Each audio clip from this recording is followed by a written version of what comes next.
அரிலை தாண்டிடுவே ஐயா ஸ்தோத்திர எசையா ஸ்தோத்திர ஐயா ஸ்தோத்திர எசையா ஸ்தோத்திர சொல்லவா உம்மனே நான் ஒரு சேனைக்குள் பாய்வே மதிலை தாண்டிடுவே மதிலை தாண்டிடுவே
வெளிச்சமாக்குகிற எங்கள் பரிசுத்தமுள்ள ஆண்டவரே, நாங்கள் உம்மை துதிக்கிறோம், உம்மை ஆராதிக்கிறோம், உம்முடைய திருநாமத்தை உயர்த்தி மகிமைப்படுத்துகிறோம் ஆண்டவரே.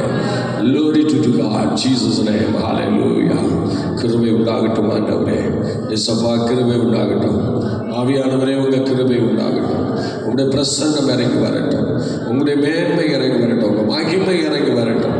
காலைதோறும் புரிதா இருக்கிற உங்கள் கிருபையை கொஞ்சம் எங்களுக்கு தந்து இந்த காலவெளியிலே எங்களை ஆசீர்வதிங்க.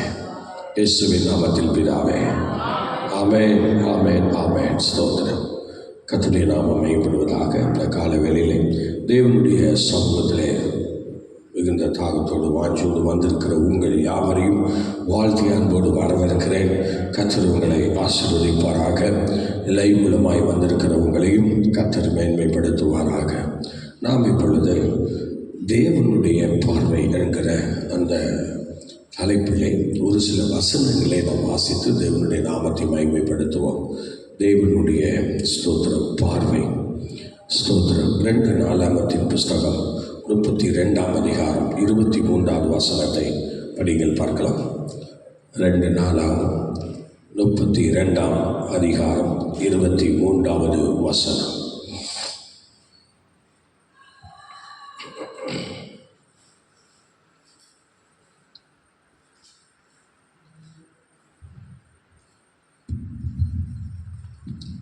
அந்நாட்களில் எசேக்கியா வியாதிப்பட்டு மரணத்துக்கு ஏதுவாயிருந்தால் அவன் கர்த்தரை நோக்கி ஜெபம் பண்ணும்போது அவர் அவனுக்கு வாக்குத்தத்தம் பண்ணி அவனுக்கு ஒரு அற்புதத்தை கட்டளையிட்டார்.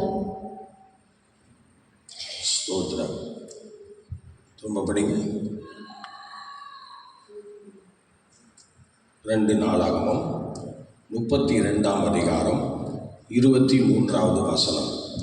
அநேகம் பேர் கர்த்தருக்கென்று எருசலேமுக்கு காணிக்கைகளையும். உங்களுக்கு புரியலன்னா என்ன கேளுங்க, மறுபடியும் இன்னொரு முறை சொல்லுங்கள் பாஸ்டர்ன்னு சொல்லுங்கள். நான் சொல்கிறேன், தப்பாக எடுத்தோடனே வாசிக்கிறீங்க பாருங்கள். சரி. 2 நாளாகமம் 32:23. அநேகம் பேர் கர்த்தருக்கென்று எருசலேமுக்கு காணிக்கைகளையும் யூதாவின் ராஜாவாகிய எசேக்கியாவுக்கு உத்தீசங்களையும் கொண்டு வந்தார்கள். அவன் இதற்கு பிற்பாடு சகல ஜாதிகளின் பார்வைக்கும் மேன்மைப்பட்டவனாய் இருந்தான். பாருங்கள், எசேக்கியா ராஜா சகல ஜாதிகளுடைய பார்வைக்கும் அவர் எப்படி இருந்தாரா? மேன்மையாக காணப்பட்டார். பார்த்தீங்களா? இதுக்கு காரணம் என்னவா இருக்கும்? ஸ்தோத்திரம். சகல பாருங்க, சகல மனிதர்கள் ஜாதிகள் பார்க்கிலும் எசேக்கியா ராஜா மாத்திரம் அப்படி இருப்பதற்கு காரணம் என்ன என்றால், நல்ல கவனிங்க, தேவன் எசேக்கியாவோடு இருக்கிறார். ஸ்தோத்திரம். அவர் செய்கிற காரியங்கள் ஒன்றெண்டு அல்ல, ஏராளமான விஷயங்களை அவர் நமக்கு செய்திருக்கிறார். ஏராளமான காரியங்களை அவருடைய ராஜ்யபார காலத்திலே நிகழ்த்தி இருக்கிறார். பார்த்தீங்களா? ஆண்டவர் ஸ்தோத்திரம். எத்தனையோ அரசர்கள், தாவீது எல்லாரும் தான் வந்திருக்கிறாங்க, சவுல் வந்திருக்கிறாரு, எல்லாம் வந்திருக்கிறாங்க. ஆனால் இந்த எசேக்கியா ராஜா ஜெபிச்ச ஒரு ஜெபத்தை இதுவரைக்கும் யாராலும் ஜெபிக்க முடியல. இதுவரைக்கும் என்ன ஜெபம் சொல்ல பார்க்கலாம்? நீங்கள் எத்தனை முறை கேட்டிருக்கீங்களே? என்ன ஜெபம்? என் காதில் உழுற மாதிரி சொல்லுங்க, அங்கேயே பேசிட்டு இருக்காதீங்க.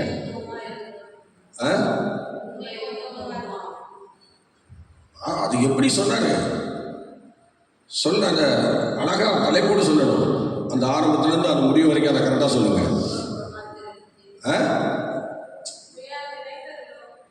இல்லை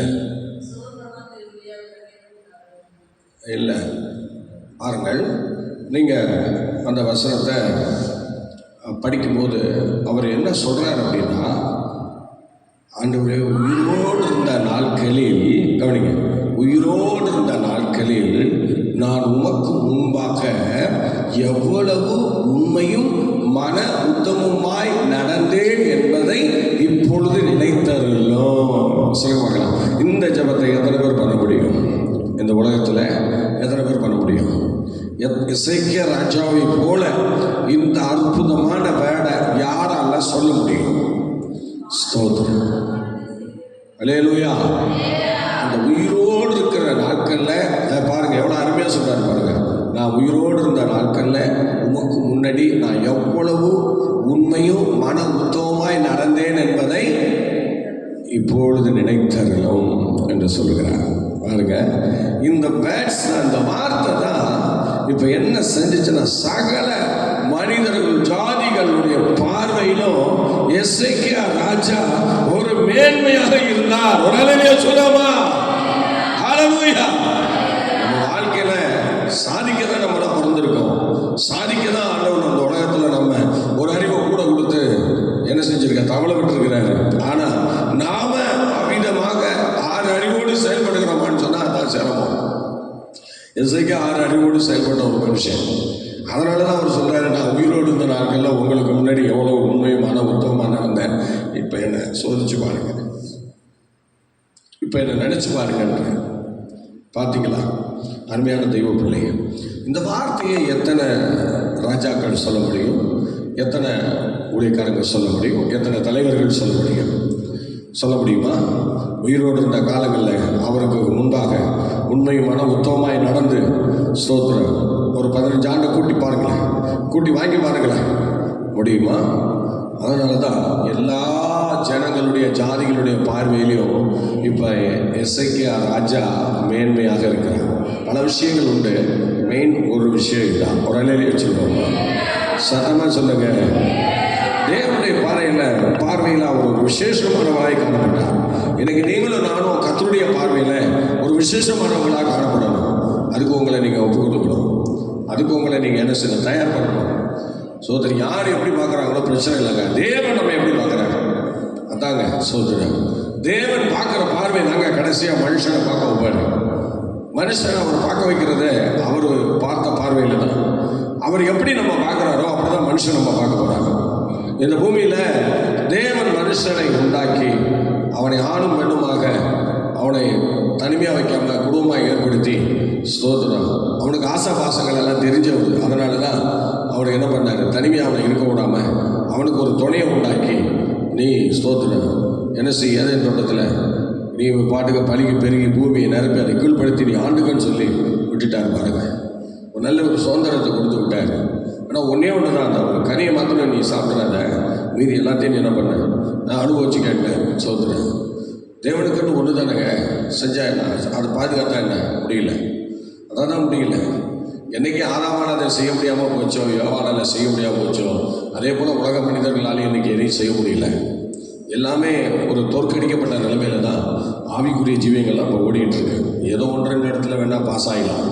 ஆனால் சில இடங்களில் தேவன் பிரியமில்லாத சில விஷயங்கள் அநேகரை ஸ்தோத்திரம் என்ன செய்து புடமிட்டு கொண்டிருக்கிறது. அதனால் அவர்களுடைய வாழ்க்கையில் ஒரு நல்ல நிம்மதி இல்லாமல், ஒரு ஆசீர்வாதம் இல்லாமல், ஒரு செழிப்பு இல்லாமல், அவங்க நினைச்ச மாதிரி வாழ முடியாமல் சில இடங்களில் கஷ்டப்படுகிற ஒரு அனுபவத்தை பார்க்குறோம். அருமையான தெய்வ பிள்ளைகளை, இன்னைக்கு சகல ஜாதிகளுடைய பார்வையிலையும் எசேக்கியா ராஜாவுடைய காரியங்கள் மேன்மையாக இருந்ததுன்னா அதுக்கு மெயின் காரணம் ஸ்தோத்திரம் அவர் உயிரோடு இருந்த காலங்களில் தேவனுக்காக வாழ்ந்த ஒரு வாழ்க்கை தாங்க. இன்றைக்கி தேவன் உயிரோடு இருக்கிற ஒரு சூழ்நிலையை நமக்கு கொடுத்துருக்கிறார். இன்றைக்கி நீங்களும் நானும் இன்றைக்கி ஆண்டவர் சமூகத்தில் என்ன பண்ணணும், ஆண்டவருக்காக நிற்கணும், ஆண்டவருக்காக ஸ்தோத்திரம் பண்ணணும். நல்லா யோசிச்சு பாருங்க. இன்றைக்கி ஆண்டவருக்காக நிற்கிறோன்னு சொல்லிட்டு நம்ம என்ன பண்ணிகிட்டு இருக்கோம்? ஸ்தோத்திரம் இன்றைக்கி எல்லாருடைய பார்வையும் நம்ம மேலே வருமா? யோசிச்சு பாருங்கள். ஸ்தோத்திரம் உயிரோடு இந்த காலங்களில் எதையாவது ஆண்டவருக்காக செய்யணும் என்கிற ஒரு துடிப்பு ஸ்தோத்திரம் இருந்து கொண்டே இருக்க வேண்டும். ஸ்தோத்திரம் ஆகவே எசேக்கியா மேலே ஆண்டவருக்கு ஒரு தனி அன்பு, அந்த அன்பினால தான் ஒவ்வொரு நாளும் எசேக்கியாவை நடத்தினார். அதில் வியாதிப்பட்ட போது ஆண்டவர் கைவிடாமல் கூட வந்து இயேசு சுகம் கொடுத்தார், ஆண்டவர் சுகம் கொடுத்தார். ஸ்தோத்திரம் தம்முடைய தீர்க்கதரிசியை அனுப்பி ஆண்டவர் அற்புதமாய் சுகம் கொடுக்குறார். பாருங்கள், ஒரு அலையிலே சொல்லலாமா? அதனால் அவருடைய பார்வையில், மக்களுடைய பார்வையில் இப்போ எசேக்கியா ராஜா மேன்மையாக இருந்தார். இன்றைக்கி நம்ம எல்லாருடைய பார்வையில் நம்ம என்னன்னு சொல்கிறாங்க சொல்லுங்கள்? எல்லா கோத்திரத்தினுடைய பார்வையில் இன்றைக்கி நம்ம பார்த்து என்ன சொல்கிறாங்க? இவன் உருப்படாதவன், இல்லை இவன் நல்லவன், இவன் கர்த்தருக்குள்ளவன், இவன் ஆண்டவரை ஆராதிக்கிறவன், இவன் தேவசனம் செய்கிறவன், யோசேப்பை போட சொல்கிறாங்களா அல்லது யூதாசை போட தூட்டி திரிகிறாங்களா? என்ன செய்கிறாங்கன்னு கொஞ்சம் யோசிச்சு பார்க்கலாமா? என்ன செய்கிறாங்கன்னு கொஞ்சம் யோசிச்சு பார்க்கலாமா? இன்றைக்கி நம்ம பேர் பூமியில் எப்படி இருக்குது சொல்லுங்கள்? எப்படி இருக்குது? அப்படி சிந்திச்சு பாருங்கள். உங்கள் நேம் எப்படி இருக்குன்னு கொஞ்சம் பாருங்கள். உங்களுடைய பெயரை நீங்கள் பாருங்கள். உங்கள் பெயர் எந்த வடிவத்தில் இப்போ இருக்குன்னு பாருங்கள். எந்த சூழ்நிலையில் இந்த பூமியில் உயிரோடு இருந்து வாழ்ந்துட்டுருக்கா, இல்லை உயிருக்கு ஊசலாடிட்டு இருக்கா? ஹல்லேலூயா. உலகத்தோடு ஒன்றா போகணும்னு நினச்சா நம்ம கடவுளை பின்பற்ற முடியாது. உலகத்தில் ஆண்டவருக்காக வாழணும்னு நினைக்கிறவங்க தான் ஆண்டவருக்கு தேவையானவர்கள். ஹல்லேலூயா, ஹல்லேலூயா. ஆகவே தேவனுடைய பார்வையில் அல்லது தேவனுடைய பார்வையில் விலையேற பெற்றவர்களாக இருக்கிறவங்க தான் நல்லா கவனிக்கணும். எல்லா ஜாதிகளுடைய பார்வையிலையும் அவங்க எப்படி இருக்கிறாங்க சொல்லுங்க? மேன்மையாக இருக்கிறாங்க. சொல்லுங்க, எப்படி இருக்கிறாங்க? மேன்மையாக இருக்கிறாங்க. ஹல்லேலூயா. சதமா சதமா ஆண்டுடைய நாம் மேம்படுத்த. இன்னொரு வசனத்தை நம்ம படிக்கலாம். படிங்கள். யோபின் புஸ்தகம் 32ஆம் அதிகாரம் முதல் வசனம். யோபு புஸ்தகம் 32ஆம் அதிகாரம்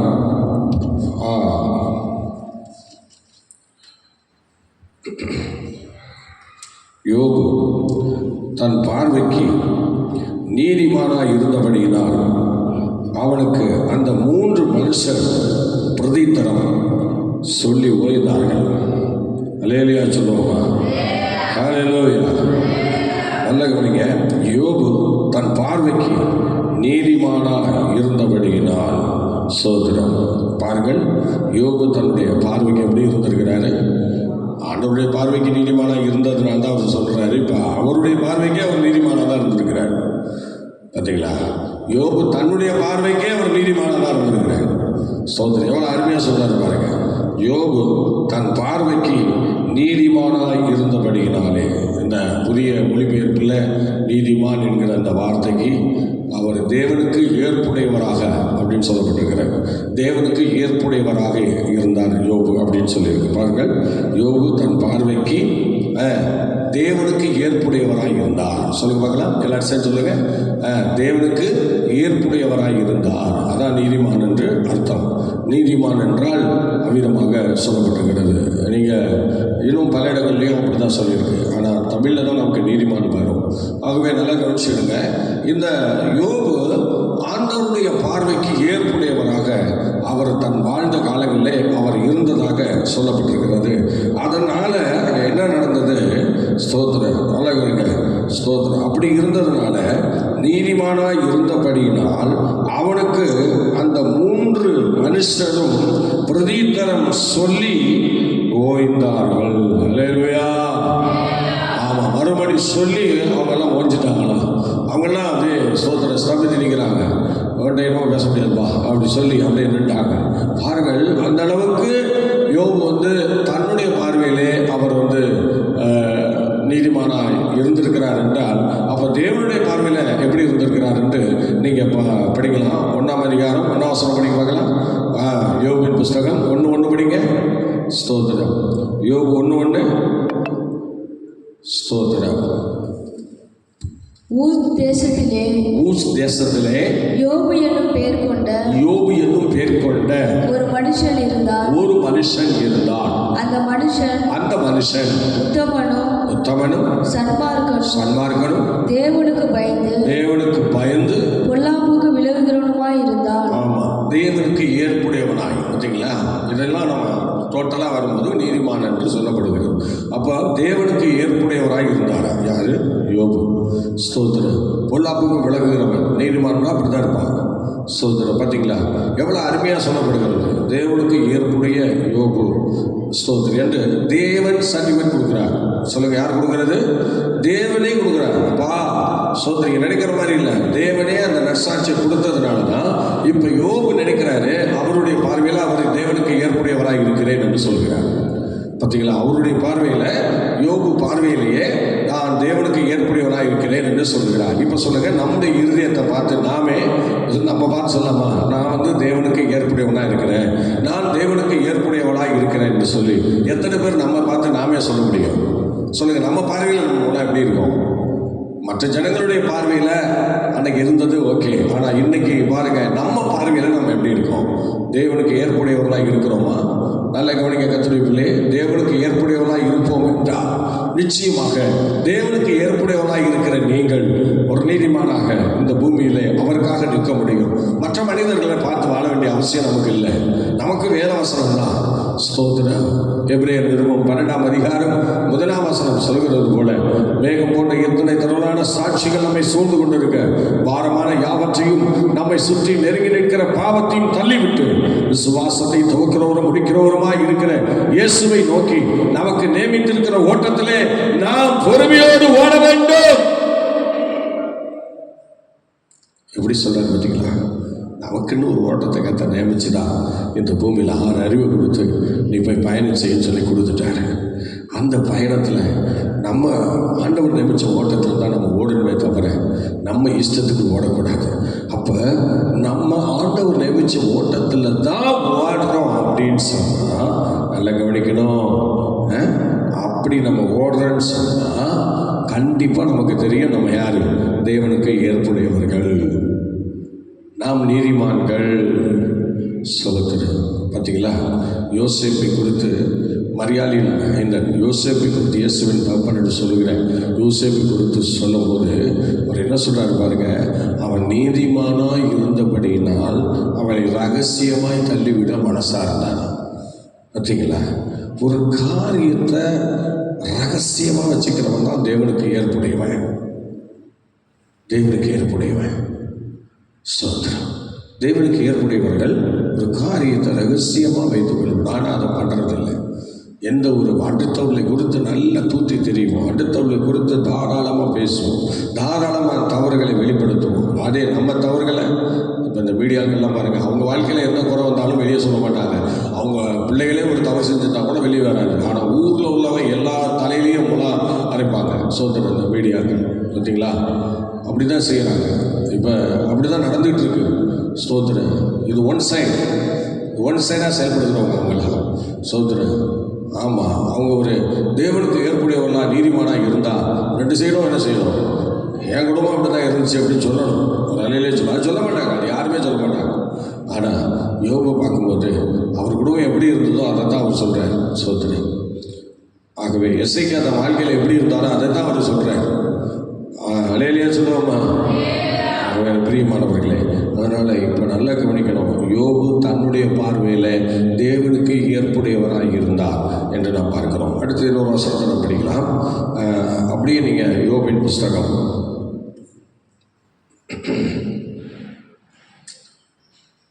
19ஆம் அதிகாரம் 15ஆம் வசனம் படிக்க பார்க்கலாம்.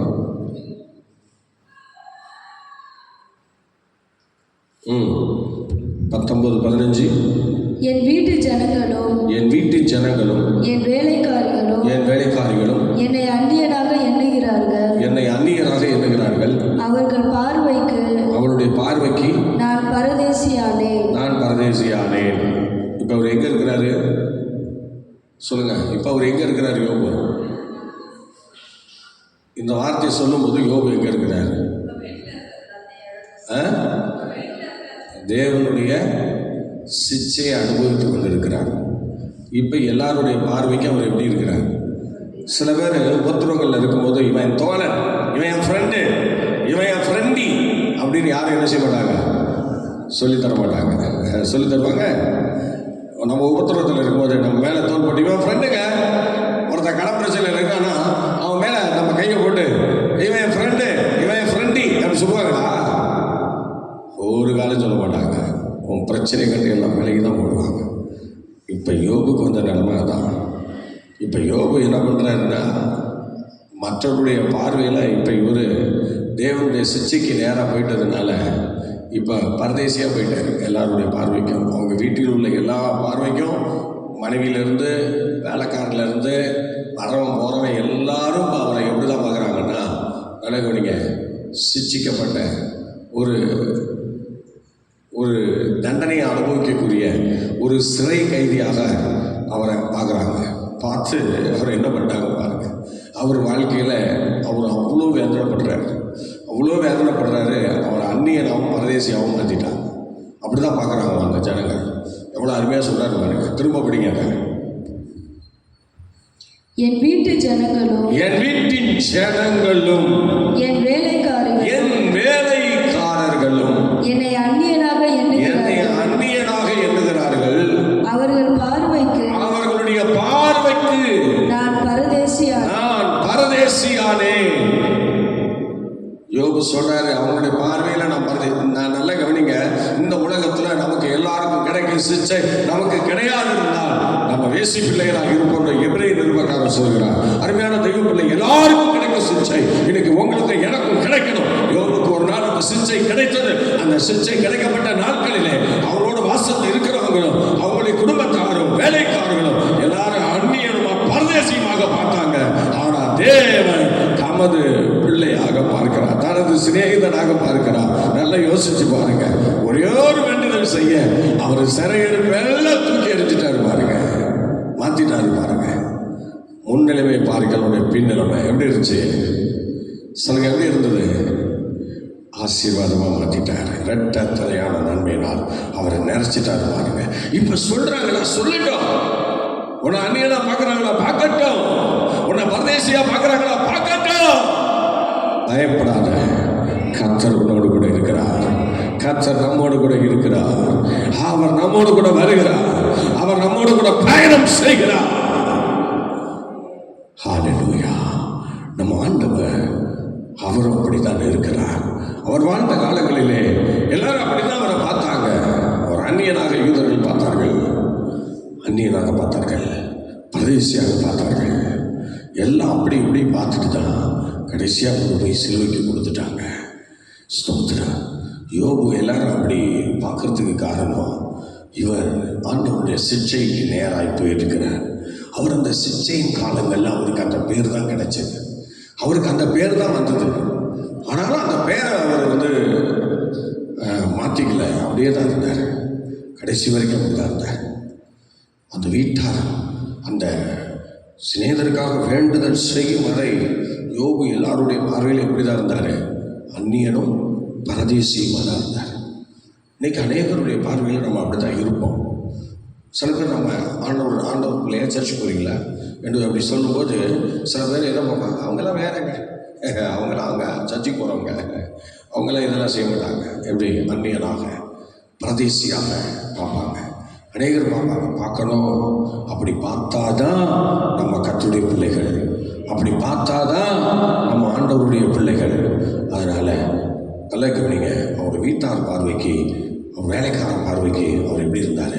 அந்நியனா, அடுத்தது பரதேசியாக இருந்தார். இன்றைக்கி நம்ம அடுத்தவங்க பார்வைக்கு நம்ம எப்படிலாம் இருக்கிறோம் நமக்கு நல்லா தெரியும். நம்மகிட்ட பார்க்கும்போது முகஸ்தரி பேசுவாங்க, ரைஸ் லாட் கையில் கொடுப்பாங்க, நல்லா பேசுவாங்க. ஆனால் அந்தாண்ட போன பிறகு இவன் சரியில்லாதவன் தெரியுமா, இவன் எதுலேயுமே உருப்படாதவன், இவன் உருப்படாதவன், இவன் எதுவும் தேர மாட்டான் என்று சொல்வார்கள். இதுதான் உலக மக்கள் நம்ம சில விஷயங்களை பார்க்குறது. அதனால் நீங்கள் எப்படி பார்க்கப்படுகிறீர்கள் என்று உங்களை நீங்களே பரிசோதனை பண்ணி பாருங்கள். அல்லேலூயா. சத்தமாக சொல்லுங்களேன். அல்லேலூயா. ஸ்தோத்திரம். நீங்கள் படிக்கலாம்.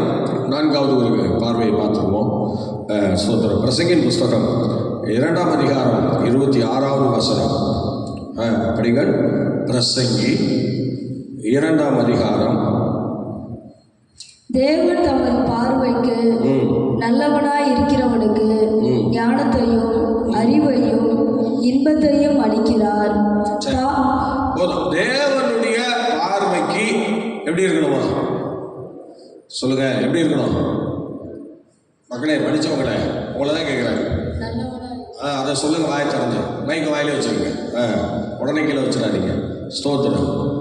அல்லேலூயா. சொல்லுங்க, தேவனுடைய பார்வையில் எப்படி இருக்கணும்? நல்லவங்களாக இருக்கணும். ஸ்தோத்திரம். அப்படி ஒரு வேலை நீங்களும் நானும் தேவனுடைய பார்வையில் நல்லவங்களாக இருந்துட்டோன்னா, இப்போ படிங்க, நல்லவங்களாக இருக்கிறவங்களுக்கு என்னென்ன ஆசீர்வாதங்களாக வருதுன்னு பாருங்க. தேவனுடைய பார்வையில் நீங்கள் நானும் நல்லவங்களாக இருந்தால் ஆண்டவர் என்னென்னலாம் நம்ம கொடுக்குறான்னு பாருங்க. படிங்க. தேவன் தமது பார்வைக்கு நல்லவனாய் இருக்கிறவனுக்கு ஞானத்தையும் அறிவையும் இன்பத்தையும் அளிக்கிறார். சோதரம். பாருங்களா, என்னென்ன கொடுக்குறாரு? ஞானம், அறிவு, இன்பம். இன்பம் நிறைய பேருடைய வாழ்க்கையில் சுத்தமாக இருக்காது. அறிவு சொல்லவே வேண்டாம், வாய்ப்பே இல்லை. அப்புறம் அடுத்தது ஃபஸ்ட்டு என்ன? ஞானம். அல்லேலூயா.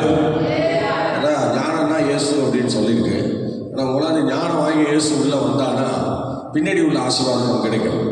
ஆனால் ஞானம் இயேசு அடையறதுக்குள்ளே வரலன்னு வந்தது மாதிரி சொல்லிட்டு இருப்பாங்க எல்லாம். ஆண்டவர் எனக்குள்ளே இருக்கிறார், ஆண்டவர் உனக்குள்ளே இருக்கிறாருன்னா நீ என்ன பண்ணணும்? காலையில் கொஞ்ச நேரமாவது நீ ஜெபிக்கிறது இல்லையா? யோசிச்சு பாருங்க. கர்த்தர் உன் கூட இருக்கிறாருன்னா கர்த்தர் உன்னை தூங்க வச்சு தாளாட்டிட்டு இருப்பாரா? சொல்லுங்கள், தூங்க வச்சு தாளாட்டிட்டு இருப்பாரா? ஒரு ஜெபம் கூட இல்லாத ஒரு மனுஷனை கண்டாலே எனக்கு பிடிக்காதுங்க. என் வாழ்க்கையில் எனக்கு பிடிக்காது. சோதனை. ஆமாம், அவன் என்ன எவ்வளோ பெரிய ஆளாக இருந்தாலும் இருக்கட்டும், காலையில் எந்திரிச்சு ஜெபிக்காதவன் நமக்கு தேவையே இல்லை. நான் அப்படி தான் சொல்லுவேன். எனக்கு அந்த மாதிரி சிஸ்டமே பிடிக்காது. ஏன்னா நான் வளர்ந்த வளர்ப்பு அப்படி. சோதனை ஆதி பரிசுத்தவான்கள்லாம் அப்படி தான் வளர்ந்துருக்கிறாங்க. சோதனை பரிசுத்தவான்களுடைய வளர்ப்பு இது. அதிகாலையில் தேடுகிறவர்களை கண்டறிகிறார்கள். அந்த மாதிரி நீங்கள் காலையில் கர்த்தரை தேடுகிற ஒரு அனுபவம் இல்லைன்னா நீங்கள் ஸ்தோத்திர தேவ ஞானத்தை புறக்கணிச்சிட்டிங்கன்னு அர்த்தம். ஞானமாகி இயேசு கிறிஸ்து உங்கள் வாழ்க்கையில் வந்துட்டாருன்னா நீங்கள் எல்லாரையும் பார்க்கல ஒரு வித்தியாசமானவங்களை தான் இருப்பீங்க. உங்கள் வார்த்தைகள், உங்கள் கிரியைகள், உங்களுடைய நடைமுறைகள் எல்லாமே அது ஒரு பெரிய ஆசீர்வாதமாக இருக்கும், பெரிய மேன்மையாக இருக்கும். அல்லேலூயா. சத்தமாக சொல்லுங்க. அதனால் எனக்கு பிரியமானவர்களே, ஞானமாகி இயேசு நமக்குள்ளே வந்துட்டா அடுத்தது நமக்கு என்ன கிடைக்கும்? சொல்லுங்கள், அடுத்தது என்ன கிடைக்கும்? ஞானத்துக்கு அடுத்தது என்னென்ன சொல்லுங்க பார்க்கலாம். ஞானத்துக்கு அடுத்தது எத்தனை? அறிவு, இன்பம். இந்த ரெண்டும் ஞானத்துக்கு பின்னாடி ஒளிஞ்சிருக்கு. ஞானம் உள்ள வந்தாதான் இந்த ரெண்டும் வரும். அறிவு வரும், அப்புறம் இன்பம் வரும். அல்லேலூயா. அல்லேலூயா. அதனால் எனக்கு பிரியமானவர்களே, இன்னைக்கு ஸ்தோத்திரம் உங்கள் வாழ்க்கையில் நீங்கள் எப்படி இருக்கிறீங்க? ஸ்தோத்திரம் அப்படி உங்களுக்கு அப்படி ஒரு அழைப்பு இருக்குதா? அப்படி ஒரு கிருபை இருக்குதா? அதெல்லாம் யோசிச்சு பாருங்க கர்த்தருடைய பிள்ளைங்க. அதனால் தேவ பிள்ளைகள் ஸ்தோத்திரம் ரொம்ப மகிமையாக இருக்கணும், ரொம்ப ஆசீர்வாதமாக இருக்கணும். ஆண்டவராகிய ஞானத்தை விடவே கூடாது. அவர் எப்போதும் நீங்கள் பிடிச்சி விடணும். ஸ்தோத்திரம் அவர் கூட இருந்துட்டால் அவங்கள எல்லாருடைய பார்வைக்கும் மேன்மையாக தான் வைப்பார். ஆமாம், தாழ்மையாலாம் வைக்க மாட்டார், ரொம்ப ஒடுங்கி போன நிலைமையில் வைக்க மாட்டார். ஒரு உயர்வான நிலைமையில் வச்சு உங்களை அளவு பார்ப்பார். ஒரு அலையிலே சொல்லுங்க. ஆமாம், பேதுரு சீசர்கள்லாம் ஆண்டவருடைய அந்த ஞானமாகிய இயேசு கிறிஸ்துவை தங்களுடைய வாழ்க்கையில் அப்படியே அவங்க வச்சுக்கிட்டதுனால அவங்களெல்லாம் ஆண்டவர் பிரகாசிக்க பண்ணி தான் அளவு பார்த்தார். பார்த்தீங்களா? ஒருத்தராவது சாதாரணமாக வந்திருக்காங்களா? எல்லாரும் கொண்டு ஆண்டவர் அற்புதம் செய்திருக்கிறார், எல்லாரும் கொண்டும் ஊழியம் செய்திருக்கிறார், எல்லாரும் கொண்டும் பல விஷயங்களை சாதிச்சிருக்கிறார். ஏன்னா ஞானமாகி இயேசு எல்லாருக்குள்ளேயும் இருந்தார். அதுபோல் இன்றைக்கி ஞானமாகி இயேசு நம்ம எல்லாருக்குள்ளேயும் இருக்கணும். அப்படி இருந்தால் நமக்கு ஒரு பெரிய அதிசயங்களை ஆண்டவர் நமது வாழ்க்கையில் நடப்பிப்பார். அதிசயமான காரியங்களை அவர் நம்முடைய வாழ்க்கையில் சொல்லுவார், செய்வார். ஆகவே இன்னொரு வசனத்தை நம்ம படிச்சுட்டு நம்ம முடிச்சுடுவோம். வாசிக்க பார்க்கலாம். 1 ராஜாக்கள் 3ஆம் அதிகாரம் 9-10 வசனங்களை நீங்கள் படிக்க பார்க்கலாம். 1 ராஜாக்கள் 3ஆம் அதிகாரம் 9-10 வசனங்களை படிங்கள். சீக்கிரம் படிங்க.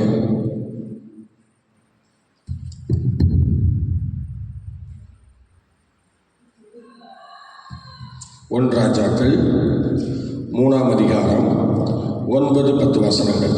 ஆகையால் உமது ஜனங்களை நியாயம் விசாரிக்கவும் நன்மை தீமை இன்னதென்று வகையறுக்கவும் அடியனுக்கு ஞானமுள்ள இருதயத்தை தந்தருளும். ஏராளமாய் இருக்கிற இந்த உமது ஜனங்களை நியாயம் விசாரிக்க யாராலே ஆகும் என்றான். சாலமோன் இந்த காரியத்தை கேட்டது ஆண்டவருடைய பார்வைக்கு உகந்த விண்ணப்பமாய் இருந்தது. கர்த்தருடைய பார்வைக்கு உகந்த விண்ணப்பம். நிறைய விண்ணப்பங்கள் நம்ம ஏறெடுத்துருக்கலாம். ஆனால் சாலமோன் ஏறெடுத்த அந்த விண்ணப்பம் தான் கர்த்தருடைய பார்வையில் எப்படி இருந்துச்சு சொல்லுங்க? உகந்த விண்ணப்பமாக இருந்தது. எப்படிங்க இருந்தது? உகந்த விண்ணப்பமாக இருந்தது. அருமையான தெய்வ பிள்ளையை நம்ம சுச்சுவேஷனை வச்சு நம்ம நடைமுறையை வச்சு தான் நம்மகிட்ட சில விண்ணப்பங்களை நம்ம ஆண்டவர்கிட்ட பண்ணணும். நடைமுறை எப்படி வேணாலும் இருக்கட்டும், எது எப்படி வேணாலும் போகட்டும், நான் இப்படி தான் இருப்பேன் அப்படின்லாம் நம்ம ஆண்டவர்கிட்ட விண்ணப்பிக்கக்கூடாது. விண்ணப்பிக்கிறவர்கள் ஒவ்வொருவரும் நம்ம கால சூழ்நிலையை பார்த்து விண்ணப்பிக்கணும். இந்த காலத்தில் என்ன நமக்கு தேவை அதை முதல்ல நம்ம விண்ணப்பிக்கணும். வெயில் காலத்தில் வெயில் அதிகமாக இருக்குது, இப்போ என்ன செய்யலாம்? ஆண்டவரே வெயில் அதிகமாக இருக்குது, கொஞ்சம் நல்ல மழையை கொடுத்தா நல்லா இருக்கும். இது அந்த காலத்தில் ஏற்றது. இப்போ ஜனங்களை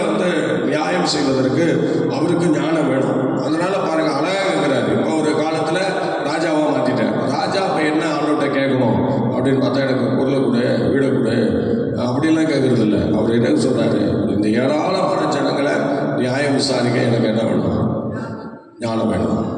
எவ்வளோ அருமையாக சொல்கிறார் பார்த்தீங்களா? கர்த்தர் நம்ம ஆசீர்வதிப்பார். தொடர்ந்து ஜெபிங்க. இன்னும் ஆண்டவர் பலவிதமான பார்வையை வச்சிருக்கிறார். ஆனாலும் ஒரு 5 பார்வை குறித்து நம்ம இப்போ படித்தோம். அல்லேலூயா. இசைக்க ராஜா சகல ராஜாக்களுடைய ஜாதிகளுடைய பார்வையிலும் அவர் மேன்மையாக இருந்தார் என்று சொல்லப்பட்டிருக்கிறது. ஆனால் யோபு தன் பார்வைக்கு ஏற்புடையவராய், தேவனுக்கு ஏற்புடையவராய் இருந்தார் என்று, நீதிமானாய் இருந்தார் என்று சொல்லப்பட்டிருக்கிறது. அதே யோபு வீட்டாரின் பார்வைக்கு யோபு எப்படி இருந்தாரா? அந்நியனும் பரதேசியமாக இருந்திருக்கிறான். அல்லேலூயா. சோதனை பிரசங்கில் நாம் பார்க்கும்போது தேவன் பார்வைக்கு நல்லவனாய் இருக்கிறவனுக்கு ஆண்டவர் என்ன செய்கிறார்? ஞானத்தையும்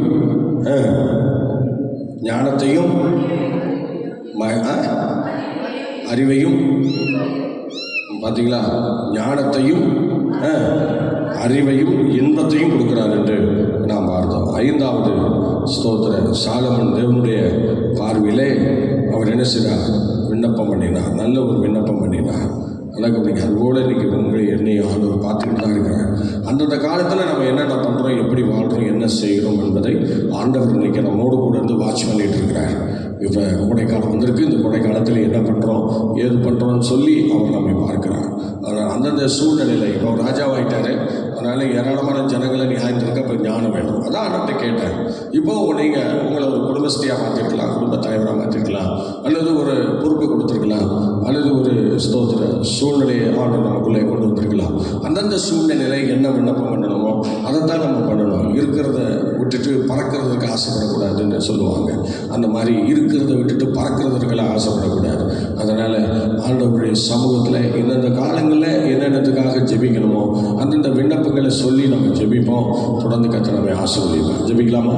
ஆபிரகாமின் தேவனும் ஈசாக்கின் தேவனும் யாக்கோபின் தேவனுமாகிய சர்வ வல்லமை படைத்த ஆண்டவரே, தேவனுடைய பார்வை குறித்து சில பார்வை குறித்து நாங்கள் படித்தோம். அதனால் இன்னைக்கு எங்களுடைய பார்வை எப்படி இருக்குன்னு நாங்கள் ஒரு 5 விஷயங்களை தியானித்தோம். தொடர்ந்து எங்களை ஆசீர்வதிங்க, வழி நடத்துங்க. ஆண்டுடைய பார்வையில் நாங்கள் எங்கள் முற்பிதாக்களை போல நடந்து கொள்ள எங்களுக்கு கிருபை தாங்க. அதிசயங்களை காணப்பட கனமை துதி ஸ்தோத்திரம் எல்லாம் உங்களுக்கே தருகிறோம். இயேசுவின் நாமத்தில் பிதாவே. ஆமென், ஆமென், ஆமென். Okay, God bless you. கர்த்தர் ஆசீர்வதிப்பார். மீண்டும் நாளை காலை 5 மணிக்கு சந்திப்போம் நாமக்கல்லில். God plus.